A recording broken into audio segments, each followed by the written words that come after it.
স্থলে ওরে মাকে করিছে স্মরণ। আগ্রহ হইল ভগবতীর মন চাতন। দেবী রহিতে নারিল, মাতা রহিতে নারিল, কৈলাস পর্বতে মাতা রহিতে নারিল। মাতা চঞ্চলা হইল, কৈলাস পর্বতে মাতা চঞ্চলা হইল। রাবণের কাতর ডাকে চঞ্চলা হইল। রাবণের কাতর ডাকে দেবী হলেন চঞ্চলা। মা মনে মনে ভাবলেন, তাই তো রাবণ আমাকে ডাকছে, রাবণ অত্যাচারী, এটা ঠিক। রাবণ অত্যাচারী, এটা ঠিক। ঋষিকণ্টক নারী ধর্ষক, তাই বলে সে তোমায় আকুল হয়ে ডাকছে। সন্তান আকুল হয়ে ডাকলে কোন মা চুপ করে থাকতে পারে? আমি যাব, আমি রাবণের কাছে যাব। যাই আগে ভোলানাথের কাছে। ভোলানাথ যদি যান তাহলে যুগলে রাবণকে দর্শন দেব, আর ভোলানাথ যদি না যান তাহলে আমি একা গিয়ে হলেও রাবণকে দর্শন দেব। এই বলে মা গেলেন শিবলোকে, শিবের কাছে। এখানে ভোলানাথ কোথায়? নন্দী ভৃঙ্গি সাথে যেভাবে ভাঙের নেশায় ঢলাঢলি করেন, আজও তিনি ভাঙের নেশায় ঢলাঢলি করছেন। নাচে পাগলা ভোলা ভাঙের নেশায় আর মনে, নাচে পাগলা ভোলা ভাঙের নেশায় আর মনে। আহা নন্দী নাচে, ও নাচে নন্দী নাচে, ভৃঙ্গি নাচে, নন্দী নাচে, ভৃঙ্গি নাচে। নাচে যত ভূতগণে, নাচে যত ভূতগণে। নাচে পাগলা ভোলা ভাঙের নেশায় আর মনে, নাচে পাগলা ভোলা ভাঙের নেশায় আর মনে।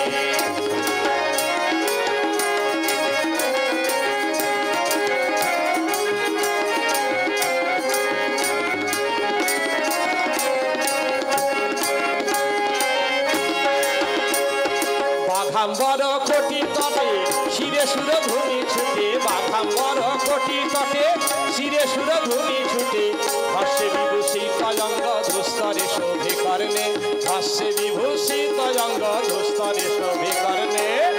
নাচে পাগলা ভোলা ভাঙের নেশায় আর মনে, নাচে পাগলা ভোলা ভাঙের নেশায় আর মনে। আহা কৈলাস পর্বত পরে শৃঙ্গাডমরু ধরে, কৈলাস পর্বত পরে শৃঙ্গাডমরু ধরে। আহা নাচে আমার আনন্দেছে, নাচে দেখো নন্দী ভৃঙ্গি সাথে, আনন্দেতে নাচে বাবা নন্দী ভৃঙ্গি সাথে। নাচে পাগলা ভোলা ভাঙের নেশায় আর মনে, নাচে পাগলা ভোলা ভাঙের নেশায় আর মনে। প্রাণনাথ, ভোলানাথ, পার্বতী আমায় কিছু বলছো? হ্যাঁ, তুমি কি দেখতে পাচ্ছ না আমাদের এই কৈলাসাসনে কেন কাঁপছে? তাই তো, কৈলাসাসন থরথর করে কাঁপছে। নন্দী ভৃঙ্গি বীরভদ্র কোথায় তোরা? শত্রু বুঝি করেছে আক্রমণ, ত্রিশূল ধরিয়া তারে করিব ধ্বংস। ভোলানাথ, কারে তুমি করিবে ধ্বংস? সে যে তব ভক্ত দশানন, তারই আকুল আহ্বানে থর থর কাঁপিছে কৈলাস। রাবণ ডাকছে। হ্যাঁ গো, চলো না, ওই রাবণ বারবার ডাকবে না, আমাদের আসন টলবে না। আমরা যদি রাবণকে দর্শন দিই যুগলে। দেবী, তুমি রাবণকে দর্শন দিতে চাইছো? আমি কেন, তুমি আমি যুগলে রাবণকে দর্শন দেব। আমি কিন্তু যাব না পার্বতী। তুমি যাবে না? না, এই বেটা রাবণ আমার তপস্যা করেছিল, আমি ওকে বর দিয়েছিলাম তুই ত্রিভুবনে সবাইকে জয় করবি। সবাইকে জয় করলো, শেষে আমার গুরুপত্নী সীতাকে হরণ করলো। হরণ করুক, তাতেও কোনো দুঃখ ছিল না, কিন্তু যেই বেশ ধারণ করে আমি শ্মশানে মশানে ঘুরে বেড়াই, সেই যোগী বেশ ধারণ করে আমার গুরুপত্নী সীতাকে হরণ করেছে, আমার সেই যোগী বেশে কলঙ্ক আরোপ করেছে। আমি যাব না পার্বতী। প্রাণনাথ, তাহলে আমাকে অনুমতি দাও, আমি যাব। তুমি যাবে? হ্যাঁ, আমি যদি না যাই আমার যে সেই বিপত্তারিণী নাম থাকবে না। তোমার একদম বিপত্তারিণী, বিপদে ত্রাণ করো বলে। তা দেখো পার্বতী, বিপদে গিয়েও যদি রাবণকে রক্ষা করতে না পারো তাহলে কিন্তু এবার সেই বিপদধারিণী নাম থাকবে। বেশ, তাহলে আমি যাচ্ছি। যেও না, যেও না পার্বতী, যেও না। রাম দুষ্টে জগৎ দুষ্ট, রাম রুষ্টে জগৎ রুষ্ট। তোমার মতো শত শত পার্বতী গেলেও রামের হাত থেকে রাবণকে রেহাই করতে কেউ পারবে না।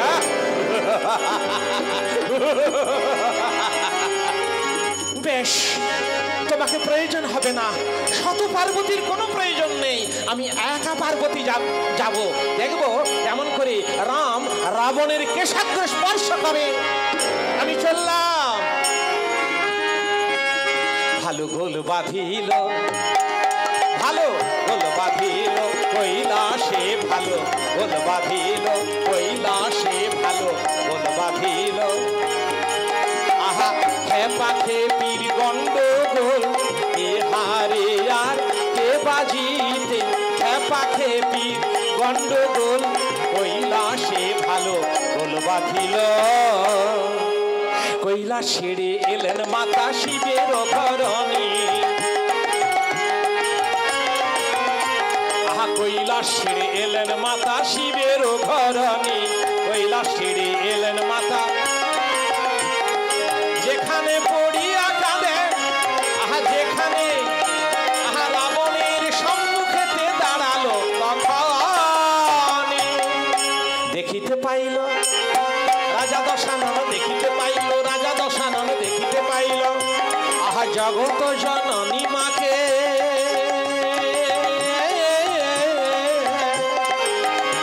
আহা রাজা দশানন দেখিতে পাইল। রাবণ ধুলায় পড়ে মা মা বলে রোদন করছে। মা রাবণের সম্মুখে গিয়ে, রাবণ মা, মা, মা, এসেছিস জননী, তুই এসেছিস। মা, মা। রাবণ চল। কোথায় যাব মা? কেন রামের সঙ্গে যুদ্ধ করবি না? মা, মা, তুই রাবণের সঙ্গে যুদ্ধ করতে বলছিস? মা, মা গো, তুই কি তাহলে এই জগতে আমাকে রাখতে চাস না? তুইও যদি চাস জগতে আমাকে রাখবি না, তো রামের হাত দিয়ে কেন মা? তোর হাতে তো খড়গ আছে মা, ওই খড়গ আমার গলায় বসিয়ে দে। রাবণ মা, এ কথা বলছিস কেন? কেনই বা বলবো না মা, 1 লক্ষ পুত্র আমার, 1.25 লক্ষ নাতি, রথি সেনাপতি রামের বাণে বিনাশ হয়ে গেল। আমি 3 বার যুদ্ধে এসেছিলাম, পরাজিত হয়ে ফিরে এসেছি। পরাজিত হয়ে আমি ফিরে গিয়েছি। এবারেও যুদ্ধে এসে পরাজিত হয়ে রক্তাক্ত দেহে ভূপতিত হয়ে আমি তোর শরণাগত হয়েছিলাম। যদি তুই বলিস রামের সঙ্গে যুদ্ধ করতে, মানে রামের করে মৃত্যুকে বরণ করতে, মাগো মা। রাবণ শান্ত হও বাবা, হেরে গিয়েছিলি তাতে কি ক্ষতি হয়েছে রে? জয় পরাজয় সব কাজে আছে, হার জিত সব কাজে আছে। এতদিন তুই হেরে গিয়েছিলি, আজ তুই জয়ী হবি। চল রাবণ। মা, আমি জয়ী হব? হ্যাঁ রে, আমি তোকে কোলে করে তোর রথে গিয়ে বসবো। মা, মা। হ্যাঁ, আয় আয় আয় আমার কোলে আয়, আমি তোকে কোলে করে তোর রথে গিয়ে বসি, দেখি কেমন করে রাম তোকে আঘাত করে। মা, মা, মাগো, তুই আমায় কোলে করে আমার রথে গিয়ে বসবি। হাই জগৎবাসী, তোমরা সবাই চেয়ে চেয়ে দেখো, সবাই চেয়ে চেয়ে দেখো, আজ আমি জগৎ জননী মায়ের কোলে বসে জগৎ জনক রাঘবের সঙ্গে করব মুক্তির সংগ্রাম। দেখি কে হারে, আগে বাবা হারে আগে মা হারে। হ্যাঁ, তবে আয় মা, আমার রথে গিয়ে বস, আমি তোর কোলে গিয়ে বসি। জলদবারণীর কোলে রাজা দশানন, জলদবারণীর কোলে রাজা দশানন, রূপের ছটায় ঘন ত্রিবীর নাশন। মায়ের করপদ নখে যেন অলকা প্রকাশে, করপদ নখে যেন অলকা প্রকাশে, বিম্ব ফল স্খলিত অধরে মন্দ হাসে, বিম্ব ফল স্খলিত অধরে মন্দ হাসে, অধরে মন্দ হাসে। হাসছে মাতা মৃদু মৃদু হাসছে মাতা, রাবণের কোলে করে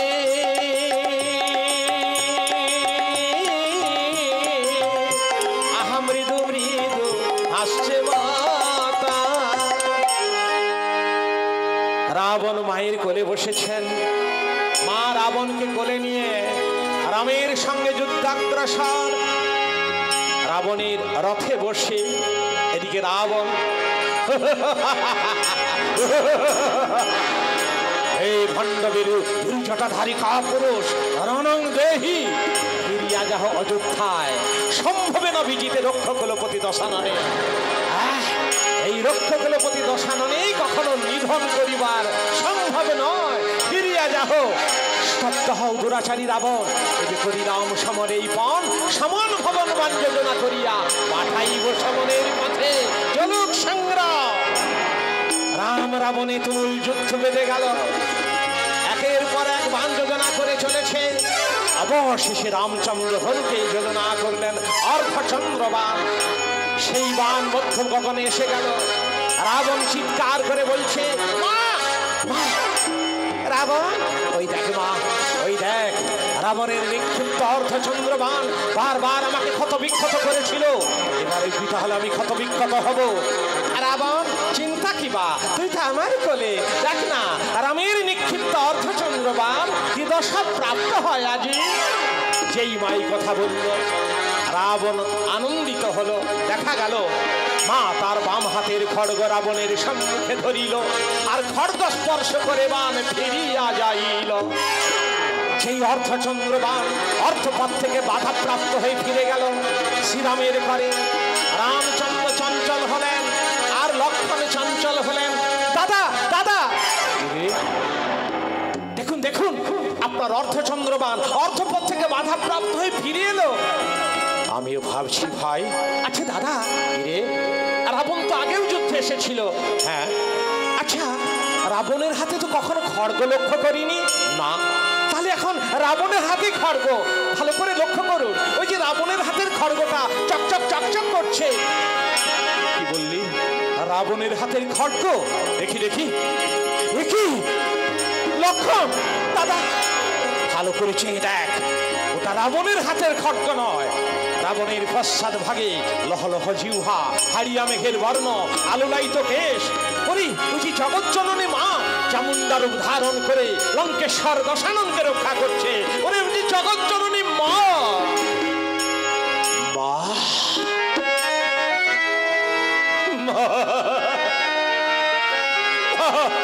মাগো,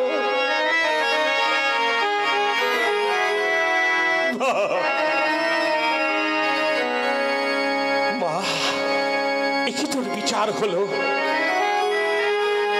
একই তোর বিচার হলো জননী, একই তোর বিচার হলো।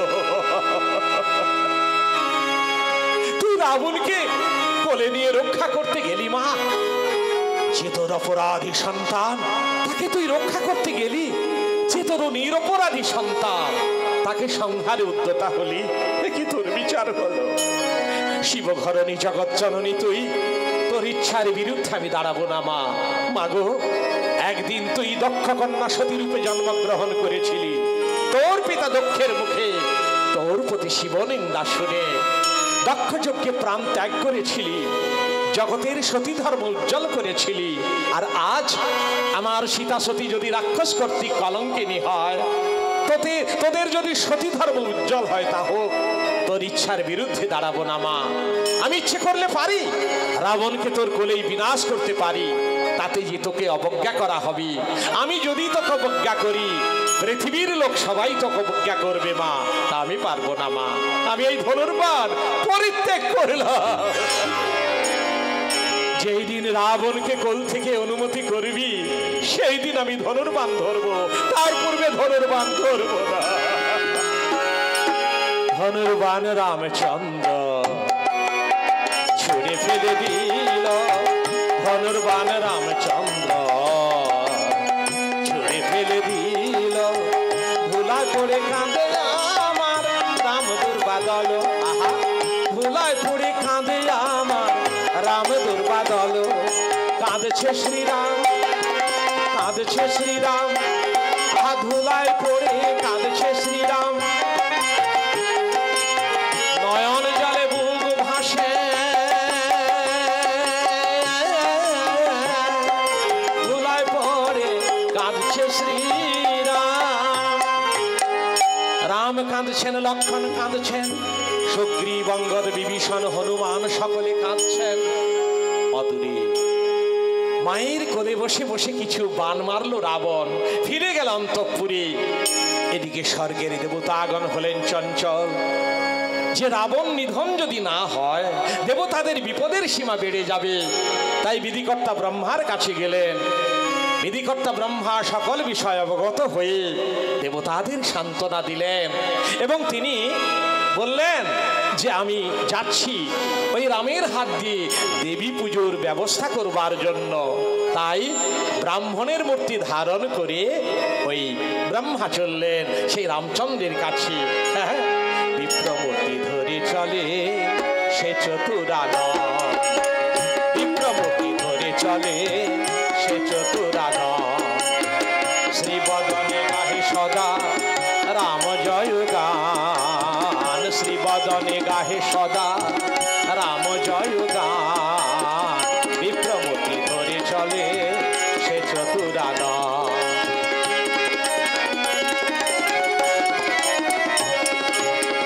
কে জানে গোটা বলিলা কত ভাবে কর খেলা, কে জানে গোটা বলিলা অবরা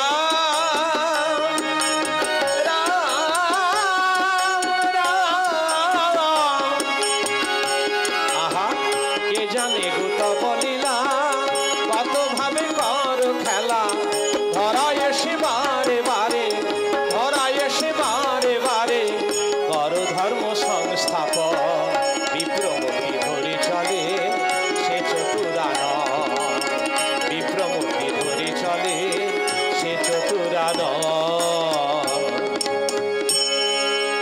জয়স্তু জয়স্তু হে রাঘব তব জয় হোক।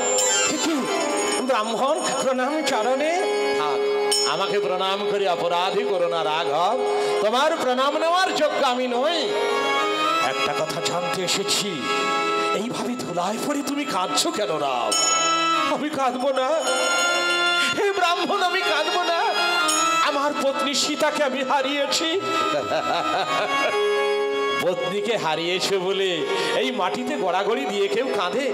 শুধু তাই নয় ব্রাহ্মণ, আমি বুঝতে পেরেছি আমার পত্নী চোর রাবণ, আমার দেহে শক্তি আছে ওই রাবণকে শাস্তি দিয়ে আমার পত্নীকে উদ্ধার করবার মতো, কিন্তু দেহে শক্তি থাকা সত্ত্বেও আমি রাবণকে শাস্তি দিতে পারছি না। এই দুঃখে দুঃখিত হয়ে আমি কাঁদছি ব্রাহ্মণ। শোনো রাম, রাবণ বধ হবে। কি বললেন? রাবণ বধ, রাবণ বধ হবে? হ্যাঁ, তোমাকে ওই দেবী পুজো করতে হবে। দেবী পুজো? হ্যাঁ, দেবী পুজো। ওই মায়েদের স্বভাব, কোন দুষ্ট ছেলে দুষ্টুমি করলে মা দূর দূর করে তাড়িয়ে দেন। সেই দুষ্টু ছেলেটা কিছুটা দূরে দূরে গিয়ে যখন হাউমাউ হাউমাউ করে কাঁদে, মা তখন ছেলের কান্না টান্না সইতে পারেন না, আবার ছুটে গিয়ে ছেলেকে কোলে তুলে নিয়ে বসেন। রাবণ অত্যাচারী এটা মা জানতেন, তাই রাবণকে ত্যাগ করে চলে গিয়েছিলেন। কিন্তু এমন প্রাণ গোলানো ডাকে ডাকলো, মা আমার সেই ডাক উপেক্ষা না করে ছুটে এসে ওই রাবণকে কোলে নিয়ে বসেছেন রাবণের রথে। তুমি এদিকে মা মা বলে ডাকো সকাতরে, দেখবে ওই রাবণকে ত্যাগ করে তোমার কাছে আসবে আর তুমি অনায়াসে রাবণকে নিধন করতে পারবে। বাহ, চমৎকার চমৎকার যুক্তি বলেছেন। আমি তাই মায়ের পুজো করব। এইবার দয়া করে বলো, কি মন্ত্র বিচারে কোন উপাচারে বুঝিব জগন মাতারে, আহা কি মন্ত্র বিচারে কোন উপাচারে বুঝিব জগন মাতারে, গোপাল সত্তর ওহে দ্বিজবরা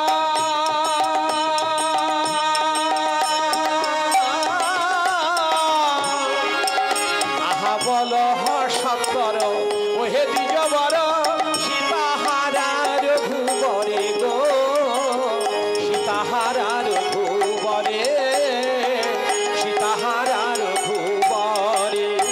আমায় বলো গো বলো, ওহে দ্বিজ আমায় বলো গো বলো, কেমন মায়ে মায়ে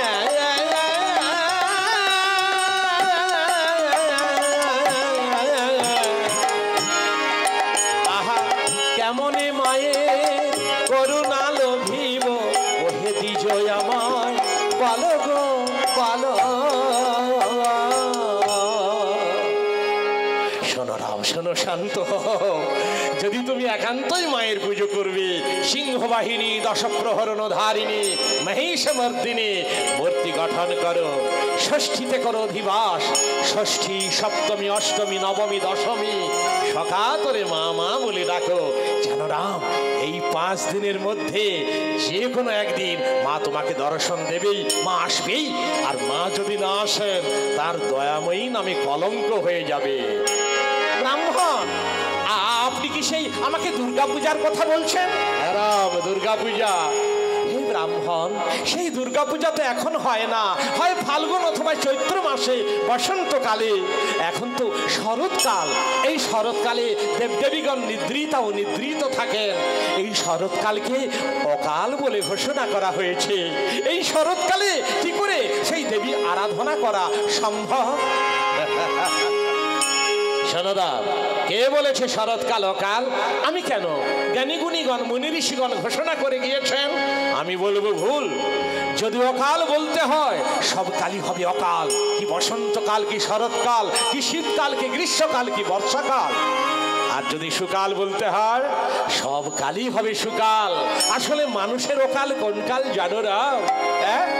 যে কাল হেলাতে কেটে যায়, আহা হেলাতে কেটে যায়, পর নিন্দায় পর চর্চায় হেলাতে কেটে যায়।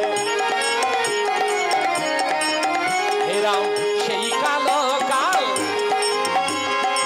সেই কালো কাল, পর নিন্দায় কাটে যে কাল, সেই কালো কাল। শোনো রাম, তোমায় বলি, সেই কালো কাল, সেই কাল দেবী দেবীর আরাধনা করে কাটানো হয়, সে কাল কখনো অকাল হয় না। যেই কাল ভগবত পূজার্চনা করে কাটানো হয়, সে কাল অকাল হয় না। যেই কাল দেবদেবীকে ভুলে কাটানো হয়, সেই কালই হচ্ছে অকাল। অতএব তুমি যদি মায়ের পূজার্চনা করো, একাল কখনো কোনোদিন অকাল হতে পারে না। একাল কোনোদিন অকাল হতে পারে না, পারে না, পারে না। শোনেরা, তুমি বলছো মা ঘুমিয়ে আছেন, মায়ের নিদ্রা নেই। মায়ের জাগরণে জগতের জাগরণ, মায়ের নিদ্রাতে জগতের মহাপ্রলয়। হ্যাঁ শোনো, তবে হ্যাঁ, এই পুজো শরৎকালে এর আগে কেউ কখনো করেনি।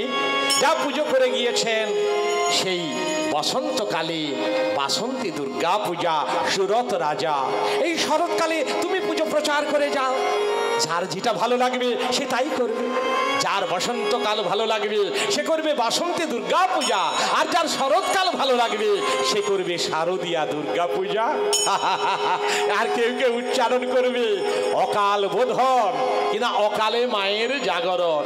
এ রাম, ব্রাহ্মণ, চমৎকার চমৎকার চমৎকার চমৎকার যুক্তি বলেছেন। সত্যই তো, আপনার কথা যুক্তিযুক্ত। আমি তাই করব, আমি তাই করব। আমি মায়ের পূজা অর্চনা করব।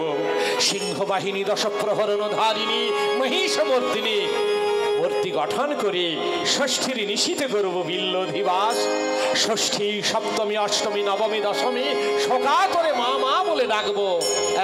আমি আমার কর্তব্য করব, আমি তাই করব, তাই করব, তাই করব। এই ব্রাহ্মণ, এইবার দয়া করে বলুন, আপনার পরিচয়টা দিয়ে যান, আপনার নাম ঠিকানাটা বলুন। যদি কোনো কারণে প্রয়োজন হয় যেন সহজেই সাক্ষাৎ করতে পারি। বলুন, এই লঙ্কার মধ্যে আপনার বাড়িটা কোথায়? সোনারা, আমার বাড়ি কোথায়, আমার কি নাম, এটা আমি নিজ মুখে বলবো না। এইবার তুমি আমাকে দর্শন করো তো রাম, আমি কে। কি এই যে সেই বিধিকর্তা ব্রহ্মা, আপনি রাম। করো তুমি দর্শন,